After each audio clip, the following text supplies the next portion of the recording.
Beppe TV con Mister Didu dopo Pro Palazzolo Magenta 2-0. Mister, è una vittoria che vi fa ripartire con il piede giusto dopo la sosta, seconda consecutiva, 0 gol subiti, 5 gol fatti e secondo posto conquistato.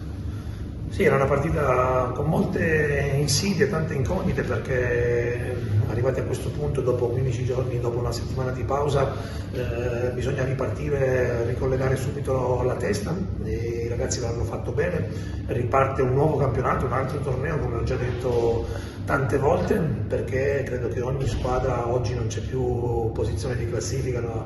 I valori si azzerano un po' nella partita e ogni squadra deve raggiungere il proprio obiettivo, e oggi bisogna fare i complimenti anche al Magenta perché ha giocato una gara secondo me a viso aperto, soprattutto nel secondo tempo. Noi siamo stati bravi a gestirla bene, secondo me per lunghi tratti, in alcuni momenti ci siamo complicati un po' la vita, però credo che poi il risultato sia ampiamente meritato. I ragazzi volevano ripartire forte, sapevamo appunto quanto era delicata questa giornata e sono contento per il risultato. Poi da qui alla fine ne mancheranno ancora 6, succederanno ancora tante cose, bisogna essere pronti a giocare delle partite secondo me un po' più aperte come è successo oggi. Da qui alla fine sarà veramente molto entusiasmante. Le chiedo, mister, nel secondo tempo c'è stato appunto, come ha detto lei, un Magenta che ha comunque messo in campo il carattere, la voglia, l'obbligo di dover fare dei punti. A differenza della Castellanzese, questa volta siete riusciti a mantenere, diciamo, una mente calma e trovare il gol del 2-0 che vi ha fatto fare 3 punti. C'è stata un'evoluzione sotto questo punto di vista? Vi ha insegnato qualcosa quel gol? Secondo me bisogna essere bravi a capire come viene poi a prenderti un po' l'avversario. Nel primo tempo e per alcuni tratti iniziali del secondo tempo magari ci lasciavano più il possesso, non venivano in parità numerica, ci lasciavano giocare e noi su quello siamo stati bravi. Poi una volta che vengono forte con tanti uomini in parità numerica, secondo me bisogna correre meno rischi, bisogna andare un po' più diretti verso gli attaccanti e magari anche essere meno brutti, sporcarsi un po' di più, far correre un po' indietro l'avversario, e dobbiamo essere più bravi e intelligenti a capirlo durante la partita.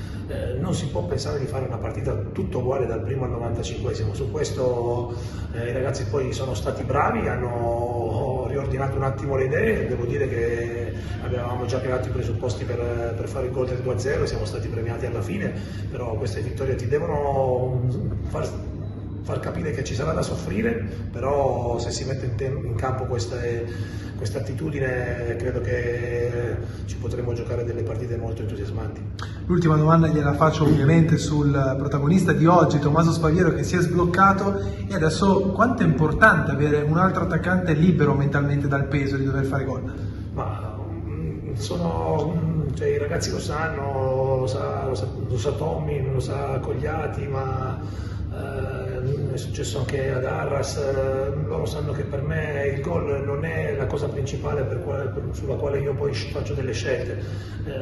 Prima ci vuole un'attitudine in campo maggiore. Io credo che se i giocatori mettono in campo questo avranno le occasioni per fare gol. Poi sono molto contento per Tommy perché ha fatto secondo me un'ottima partita, ha fatto un'ottima partita Cogliati quando è entrato, ha fatto un'ottima partita Conti quando è entrato, lo stesso Allievi. È un ragazzo che anche oggi magari è partito dalla panchina, ma si mette in campo la sua esperienza, le sue qualità. Su questo devo dire che sono fortunato ad allenare questi ragazzi. Poi sono il primo che vorrebbe che tutti gli attaccanti potessero fare gol spesso, perché questa cosa a loro li fa rendere sicuramente molto di più, però da qui alla fine credo che ci saranno tante partite, tante occasioni per un po' tutto il parco degli attaccanti. Noi dobbiamo lavorare veramente oggi da squadra per un obiettivo che è superiore a tutto il resto.